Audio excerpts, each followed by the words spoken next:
창세기 26장 12절에서 15절 다 같이 큰 목소리로 합독합니다. 시작. 이삭이 그 땅에서 농사에 그해 100배나 얻었고 여호와께서 복을 주심으로 그 사람이 창대하고 왕성하여 마침내 노부가 되어 양과 소가 떼를 이루고 노복이 심히 많으므로 블레셋 사람이 그를 시기하여 그 아비 아브람 때에 그 아비의 종들이 탄 모든 우물을 막고 흙으로 메웠더라. 아멘.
우리 서로 인사합시다. 축복이 시작되었습니다.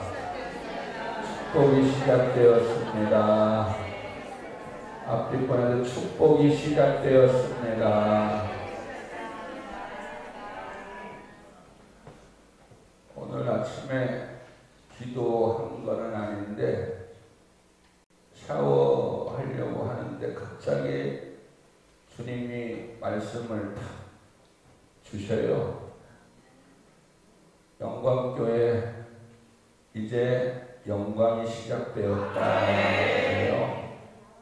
이게 무슨 말씀인가 하고 잠깐 묵상을 하니까 인생이 살면서 시험과 환난의 때가 있는가 하면 영광과 축복의 때가 있다는 거예요. 누구든지 사람은 이 땅에 태어나면 모든 사람에게 고난이 있다는 거예요. 없는 사람 없지요? 크고 작고의 차이는 있어요. 또 어렸을 때부터의 시험, 유치원부터 시작해서 공부하는 시험뿐만 아니라 사람에게 당하는 시험, 시부모에게 오는 시험, 며느리에게 오는 시험, 시험은 끝도 없어요. 옆에 사람 보세요. 이 사람한테 온 시험, 저 사람한테 온 시험.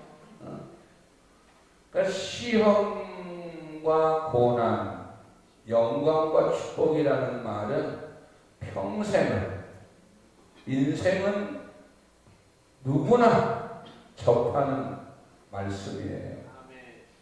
그런데 어떻게 시험을 치렀느냐에 따라서 영광이 달 거죠. 영광이 달라져요.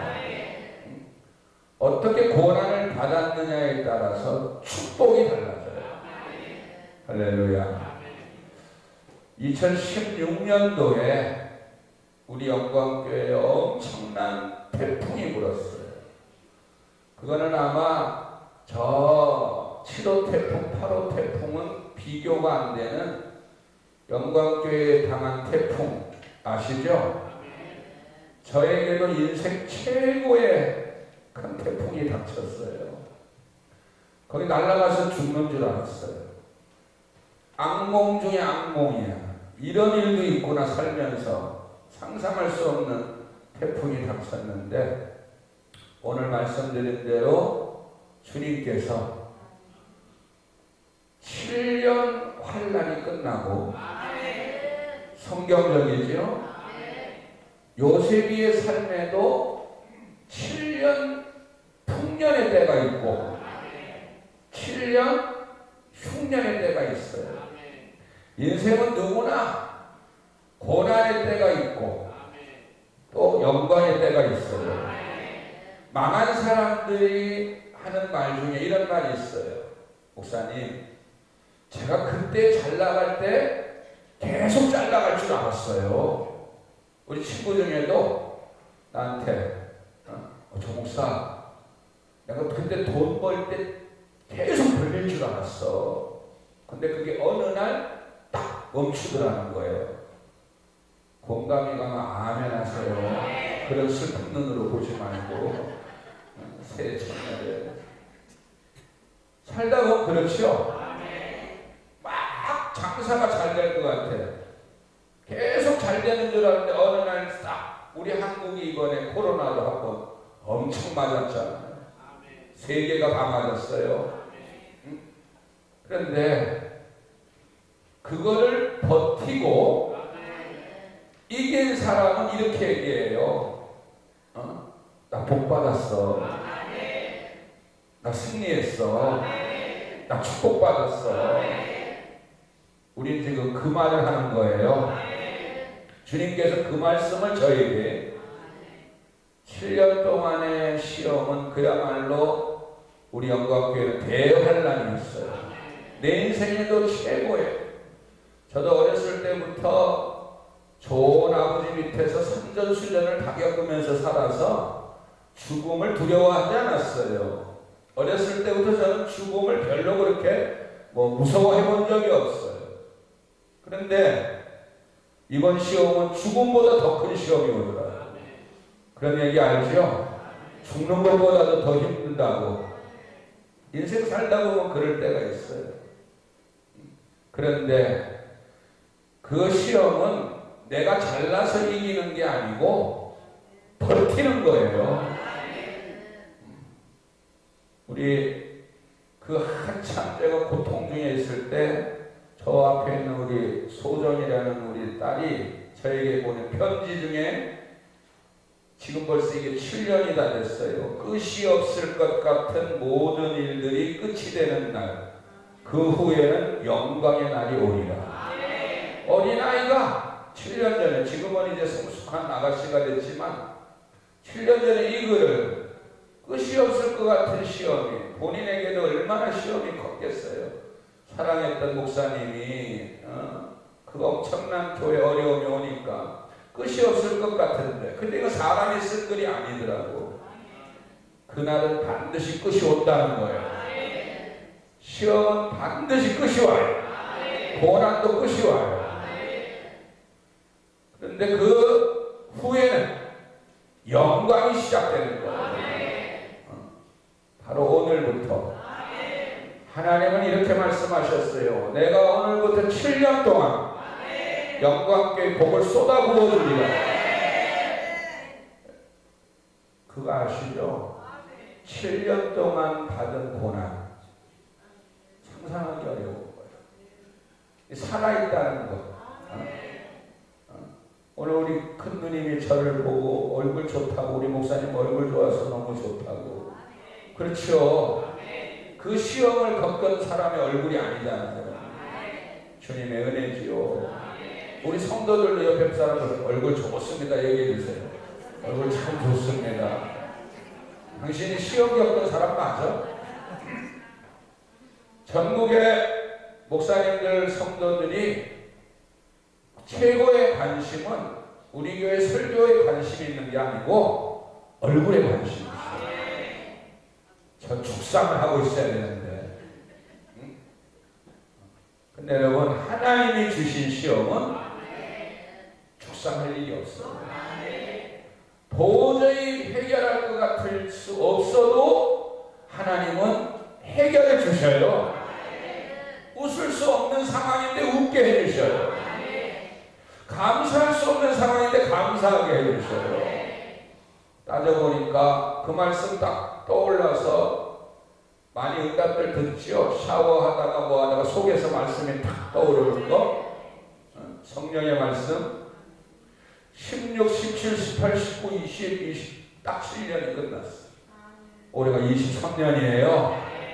7년. 우리 주님은 저 옛날 느부갓네살이도 교만해가지고 막 까불 때 7년 동안 들판에다가 짐승처럼, 그러니까 왕이 황제 느부갓네살이가 갑자기 정신병자가 되는 거예요. 한순간에. 그래가지고 7년을 들에서 짐승처럼 살았어. 이건 역사에 있는 얘기예요. 성경에도 있는 얘기지만. 근데 7년이 딱 되니까 하늘에서 빛이 확 와요. 느부갓네살이가 예전보다 더 총명해요. 여러분, 이 말씀 오래전부터 우리 교회에 주신 말씀인데, 일어나라 빛을 발하라. 저는 그냥 그 말씀 받는 그날 갑자기 일어나는 줄 알았어요. 그런데 7년이라는 세월을 느부갓네살이가 그 총명했던 왕이, 그 지혜로웠던 왕이 한순간에 바보가 돼서 궁에서 쫓겨나요. 근데 7년 만에 하나님이 지혜를 부어주시니까 한순간에 왕권을 회복해버려요. 이게 실제예요. 느부갓네살 알죠? 유명한 느부갓네살. 무슨 얘기냐면, 하나님의 아무리 교만하고 힘들고 어렵고 해도 주님의 징벌은 7년 이상 안 간다는 거예요. 환란도 7년? 환란이에요. 풍년도 7년, 흉년도 7년. 문제는 그 환란 중에 어떻게 살았느냐가 중요한 거예요. 시험 중에 어떻게 살았느냐. 다 떠나고 다 포기하고 끝났어. 예수님 십자가에 딱 못 박힐 때 수십만 명의 군중들이 물 빠져나가듯이 다 빠져. 그런데 7 귀신 들렸던 막달라 마리아라는 여인이, 예수님에게 치료를 받았던 그 여인이 그 받았던 은혜를 도저히 잊을 수가 없는 거야. 우리처럼. 그래서 제자들도 다 도망가. 예수님 품에 누웠던 요한이도, 예수님 옆에서 경호처럼 살았던 베드로도 전부 다 도망갔는데, 이 볼품없는 7 귀신 들린 창기였던 막달라 마리아라는 여인이 끝까지 주님을 따라갔어요. 온몸에 물과 피를 쏟는 그 밑에서 그걸 맞아가면서 주님을 바라봤어요. 그 여인이 부활의 주님을 처음 만나요. 영광의 주님을 맞이해요. 다시 말하면 고난을 끝까지 견뎠더니 영광의 날이 시작된 거예요. 영광의 주님을 본 거예요. 여러분, 이건 꼭 교회가 아니라도 세상도 마찬가지예요. 성공한 사람들, 그냥 성공한 사람 한 명도 없어요. 부귀영광 누리는 사람, 올림픽에 금메달 딴 사람, 시합에 이긴 사람, 사업에 성공한 사람, 나 저절로 이겼어 하는 사람은 한 사람도 없어요. 다 고난과 시험을 겪어야만이 그 겪은 후에 영광을 잡는 거예요. 제가 하나님 앞에 교만한 게, 이런 얘기를 7년 전에 했잖아요. 이제 벌써 8년이 되는. 그깟 시험 못 이길 게 뭐 있어. 아무리 어려워도 나는 주님 안 떠나. 목회 포기 안 해. 장로 권사들이가 쫓아내도 난 목회할 거야. 그만한 그 해에 그 엄청난 시험이 왔잖아. 너 포기 안 한다며? 응? 포기하는 것보다 더 어려운 시험이야. 이거는 차라리 포기하는 게 더 쉬운 시험이잖아요. 그런데 주님께서 포기 안 하게 하셨잖아요. 응? 지금 여기 이렇게 서 있잖아요. 그러니까 오늘 아침에 선물을 주셨어. 이제부터 7년 동안. 근데 여러분, 주님은 그걸로 끝난 게 아니라 또 감동을 주시는 거예요. 7년 후에 다시 보자. 이거 참 중요한 말씀이에요. 너 7년 동안 고생했지? 내가 7년 동안 막 복을 줄게. 그런데 얘기했잖아요.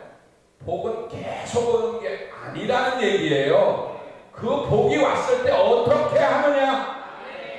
한국교회의 부흥의 복이 와서 십자가만 꽂으면 교회가 미어졌어. 70년대, 80년대 한때 그냥 어디 천막만 쳐도 막 교회가 미어졌어요. 그런 때가 있었는데 지금은요. 어제 방송국에 초청받아서 가서 설교회로 갔는데 사람이 없다는 거예요. 사람이 없다는 거예요. 보니까 없어져. 부흥에 가는 곳곳마다 성도가 없어졌어. 이 한국이 큰 비극이 됐잖아요. 우리 교회는 엄청 많은 거야. 80%가 성도가 없어요. 아니 엄청 그렇게 막 미어터지던 우리 어렸을 때 기억나지요? 부흥이 하면 그 교회에 꽉 차서 목사님이 어이 학생들 다 일로 올라와. 자리가 막 넘치니까.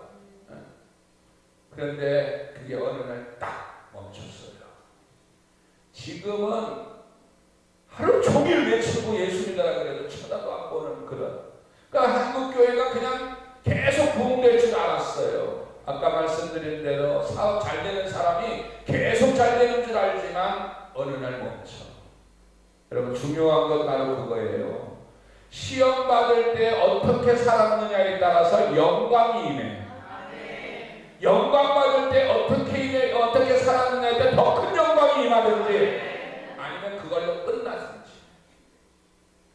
우리는 영원히 그래서 주님은 선줄로 생각하는 자는 넘어질까 조심하라. 복 받을 때 잘해라. 부자 됐을 때 잘해라. 참대할 때 잘해라. 잘 나갈 때 잘하라. 항상 잘 나갈 것 같잖아. 항상 멋있을 것 같은데. 항상 젊을 것 같은데. 오늘 본문은 이제 이 100배의 축복이 오늘부터 시작되었음을 주님의 이름으로 선포합니다. 제 얘기가 아니고 주님의 말씀이다. 너무 흥분이 돼요. 그리고 너무 자랑스러워. 우리 그 초신자인들이 서울에서 큰 누님이 오늘 문을 열고 들어오자마자 난 예수님인 줄 알았어요. 뭐냐면 우리 동생 목사님이 손을 얹는 사람마다 아니 이게 초신자가 기도도 모르시는 분이 이거 할 얘기가 아니야. 손을 얹으면 무조건 모든 병이 다 나설 줄로 믿고 영광께 모든 물질의 문제가 다 해결될 줄로 믿습니다로 끝나는 게 아니라 끝에 예수님의 이름으로 기도했습니다. 그래서 내가 아멘.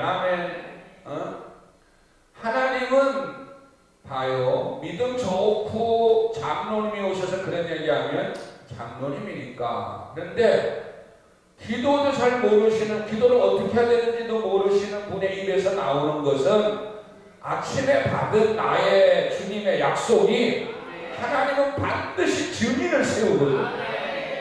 이제 축복이 시작된다. 7년 동안 무진장 부어주시는. 그렇죠. 아버지가 자식 7년 고생시켰으면 얼마나 아팠겠어. 여러분, 요셉이가 얘기한 것처럼 애국으로 팔린 거 형들이 팔아먹은 게 아니고 하나님이 하신 거래잖아요. 요셉이도 고난의 세월을 겪으라고 그 고난을 통해서 네가 어떻게 나오느냐, 원망하고 불평하고 때려치고 아유 나 교회 안 다녀, 아유 나 다른 교회 갈래, 뭐 별 방법 많아요. 그런데 그 고난 중에 마지막까지, 어제 우리 안수 집사 모임에서 제가 그 얘기를 해줬어요. 안수 집사들한테 신학교 다닐 때 우리 교장 목사님이 뉴스에 크게 나왔어요. 박사학위 도용 해가지고 신학교에서 박사학위, 아마 우리 어른 목사님들이나 좀 오래된 분 기억이 날 거예요. 옛날 80년대 초반에 가짜 박사 막 만들어서 팔던 때가 있었어요. 그 신문에 크게 뉴스에 나왔잖아요. 학생들이 싹 다 학교 그만뒀어. 다른 학교로 다 갔어요. 나만 남아있었어. 지금도 그날이 신학교 채플실에 나 혼자 이렇게 앉아있는데 교장 목사님이 쓱 들어오더니 한 명도 없거든. 그래도 얼마나 남아있었겠다 생각했지. 아무리 뭐 뉴스가 나고 그래도. 근데 나 혼자 많이 앉아있으니까 조전도사는 안 가? 내가 어딜 가요? 갈 데가 어디 있다고? 그 목사님 그래서 혼자서 그때부터 1:1 교수를 받았어요. 그래서 내가 성경 박사 된 거예요. 목사님들이 1:1로 나를 계속 공부를 가르쳤어요. 나도 갈등이 왔지요. 혼자서 공부하기가 쉽지 않잖아. 학생 친구도 없고. 그런데 버텼지. 혼자서 계속 버티니까 한 1, 2년 지나니까 막 학생들이 그때만 또 새로 오더라고. 그래서 제가 동창은 3학년 때부터 온 애들이 동창이 된 거지 1학년 때부터 동창이 없어요. 그래서 집사님한테 얘기해 줬잖아. 그렇게 했더니 내가 신학교 어려울 때 그렇게 했더니 하나님이 나를 통해서 신학교 어려울 때마다 물질을 채워주시고, 그러니까 하나님이 나를 도구로 사용하려니까 우리 교회를 축복해 주시는 거예요. 김포에다가 성전 세우고 몇 개월 있으니까 사방에서 성도들이 모이기 시작해. 그래서 신학교 부도났을 때 우리 교회에서 무진장 큰 돈이야. 지금으로 말하면 40억입니다. 40억. 30년 전에 4천만 원을 신학교에 헌금을 했으니까.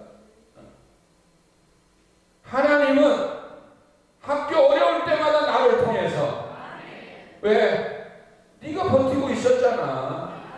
그리고 지금 세월이 지난 다음에 제가 만약에 그때 신학교 어렵다고 신학교 떠났으면 우리 교회 어려울 때 다 떠났을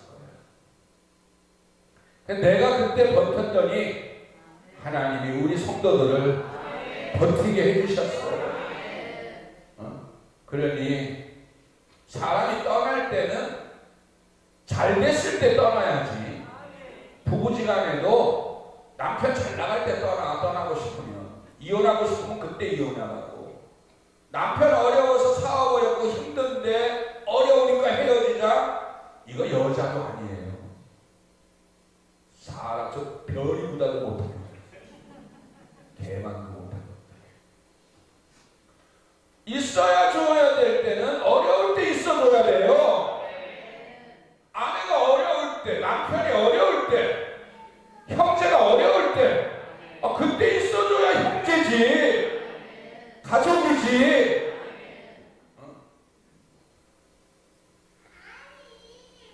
뭐가 아니야. 저게 우리 손주야, 손주. 아이고, 성령으로 좀 충만해라. 하나님의 그 축복이 그냥 그냥 오냐고요. 항상 기억하세요. 7년 환난 뒤에 7년 영광이 와. 또 7년 영광 뒤에 더 큰 영광이 올 수도 있고. 참 잘 나갈 때. 그래서 얘기했던 여러분 올해 이제 축복 받으면 더 겸손하세요. 더 사랑하세요. 더 설거지 하세요. 더 화장실 청소하세요. 우리 장로님은 그렇게 하고 있잖아요. 근데 지금은 아직 출세를 성공을 안 해서 별로 눈에 안 들어오지요. 앞으로 재벌돼서 그때 화장실 청소하면 온 대한민국의 장로가 다 은혜 받아요. 잘 나갈 때 겸손하면 온 세상이 구원을 받아요. 부부도 마찬가지야. 잘 나갈 때 더 잘해주면 얼마나 감사하겠어. 할렐루야. 오늘 이 이삭이, 자 12절이 뭐예요? 이삭이 그 땅에서, 바로 그 얘기잖아요. 이삭이도 그 하나님의 순종파 이삭이에게도 기근이 왔어.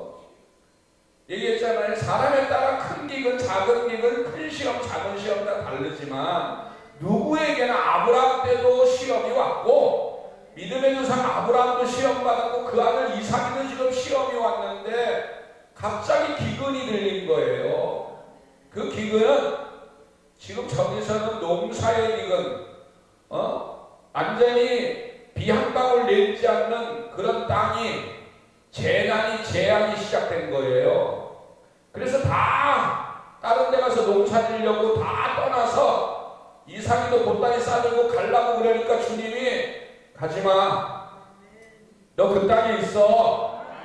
아, 주님 여기 땅에 농사 못 지어요. 지금 비도 안 오고 이거 엉망이잖아요. 그래도 있어. 그랬더니 이삭이가 누구예요? 순종의 아들이잖아. 그 말 믿고 아멘 하고 순종하고 안 되는 땅에다 농사를 계속 졌어요. 그런데 하나님은 살아계십니다. 7년 동안 쉬지 않고 기도하고, 올 작년이지 벌써. 작년, 재작년 쉬지 않고 예배드렸어요. 끊임없이 농사를 졌다는 거예요. 최고의 선택이었어. 어렵다고 예배 안 드리고 성도 없다고 예배 안 드리면 이 오늘의 이 영광을 맞이할 수가 없어요. 사랑하는 성도님들, 사업이 어려울수록 더 하나님 앞에 엎드려야 돼. 인생이 어려울수록 더욱더 주님 앞에 나가야 돼요. 남편이 어려울수록 더 가까이 있어줘야 돼. 아내가 어려울수록 더 함께 있어줘야 돼. 그게 진짜거든. 코로나 걸렸다고 전부 다 교회 걸려. 교회에 문제 있다고 다들 도망가고. 그러니 당신에게는 영광이라는 말이 없는 거야. 그런데 보세요. 고난 뒤에 영광이. 현재의 고난은 장차 우리에게 나타날 영광과 좋게 비교할 수 없도다. 시험 뒤에 축복이. 아브라함을 시험한 후에 아브라함이 시험을 통과합니다. 그러니 주님께서 아브라함아, 네가 이제야 나를 경외하는 줄 내가 인정한다. 내가 너와 너의 자녀에게 복을 주는데 하늘의 별처럼 바닷가의 모래알처럼. 여기 계신 분들은요 그냥 복 받는 거예요. 왜? 시험 속에 같이 있었거든. 시험을 견뎠거든. 통과했거든. 요셉의 시대 때도 풍년이 막 드니까 전부 다 흥청망청해요. 한국 교회가 막 성도들이 넘치니까 웬만한 성도 보지도 않아. 우리 잘 아는 얘기해도 괜찮은 우리 배 목사님 있잖아요. 그 백목사님도 한때는 성도들이 꽉꽉 찼어요. 물질 많은 성도도 많고. 그런데 항상 그럴 줄 알았대잖아. 어느 날 그냥 물 빠져나가듯이 빠져나가는데 성도 취급도 안 했던 성도가 하나 남아있더래요.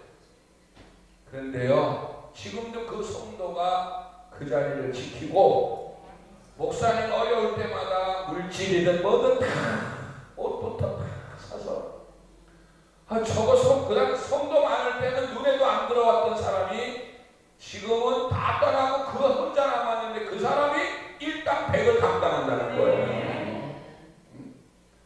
사람들은 그렇거든요. 막 잘 되는 거로 평생 잘 되는 줄로 알아. 잘 될 때 잘하세요. 이제부터 잘하세요. 진짜 이제부터 당신이 겸손한 사람인지 아닌지 알게 돼요. 없어서 겸손한 건 비굴이에요. 그 겸손이 아니에요. 없는 사람이 굽신굽신하는 건 비굴한 거야. 우리는 이때까지 평생 비굴하게 아무리 어려워도 한 번이라도 단돈 10원도 남한테 손 벌려본 적이 없잖아요. 비굴하게 살 일이 없어. 하나님이 우리와 함께 하셨네가. 그런데 잘 나가는 사람이 굽신거리는 것은 겸손이에요. 아랫사람이 굽신거리는 것은 아부일 수 있어요. 그러나 위에 사람이 겸손하게 굽신거리는 건 겸손이에요. 복받은 사람이 나누어주는 것은 자비예요. 오늘 우리는 이제부터 더 자비로워야 돼. 더 겸손해야 돼. 더 풍성해야 돼요. 아니, 저 사람이 이렇게 저렇게 왜 저래? 아니, 잘 되지 않았어? 잘 되고 있다니까. 근데 왜 더 겸손해졌어? 잘 되니까. 7년 풍년이 막 애국 전역에 하나님이 막 쏟아부어줬어요. 농사가 넘쳤어요. 전 백성들이 먹고 마시고 우리나라처럼 막 24시간 놀고 먹고 막 그러고 난리가 났어. 그때 요셉이는 그걸 저축을 하기 시작해요. 창고를 지어서 계속 양식을 모았어요.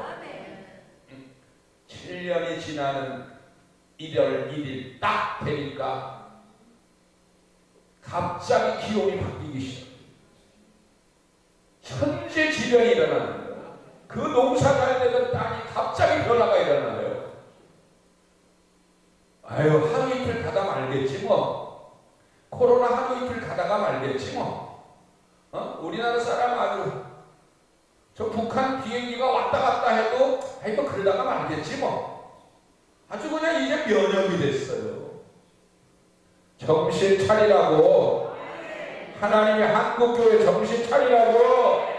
깨어서 기도하라고. 지금 비행기가 우리나라 왔다 북한 비행기가 왔다 갔다 하는데 놀고 먹고 마실 때가 됐냐고. 지금